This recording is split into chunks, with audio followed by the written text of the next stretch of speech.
chọn con. Xin dùng con theo ý của Ngài, làm tay chân cho người què cụt, cùng làm tai cho người bị điếc.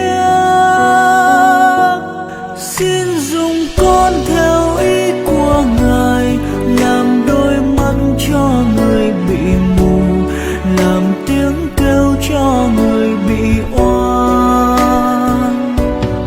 Chẳng phải con đã chọn Ngài, nhưng chính Ngài chọn con trước đó. Chẳng phải con đã yêu Chúa, nhưng chính Ngài yêu con từ trước. Từ lúc con chưa biết yêu Ngài, từ lúc con chưa nhận biết Ngài, Ngài yêu con, giữa muôn người Ngài đã chọn con. Xin gửi con đi tới mọi miền, để đem cơm cho người nghèo hèn, và tặng nước cho người còn khát. Xin gửi con vào khắp muôn nhà, tặng thuốc thang cho người bệnh tật, tặng chiếu chăn cho người lạnh co. Chẳng phải con đã chọn Ngài, nhưng chính Ngài chọn con trước đó. Chẳng phải con đã yêu Chúa, nhưng chính Ngài yêu con từ trước.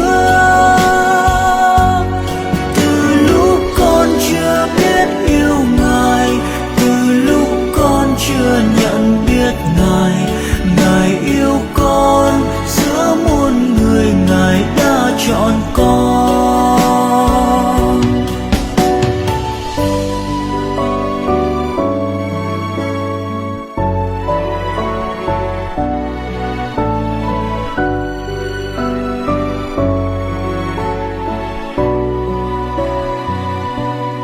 Xin gửi con ra khắp nẻo đường, bàn tay nâng ánh đèn dọi đường, tỏa lửa ấm cho người lạnh giá.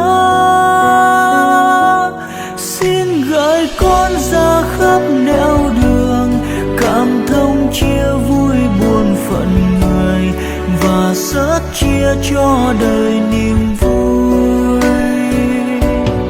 Chẳng phải con đã chọn Ngài, nhưng chính Ngài chọn con trước đó. Chẳng phải con đã yêu Chúa, nhưng chính Ngài yêu con từ trước. Từ lúc con chưa biết yêu Ngài, từ lúc con chưa nhận biết Ngài, Ngài yêu con, giữa muôn người Ngài đã chọn con.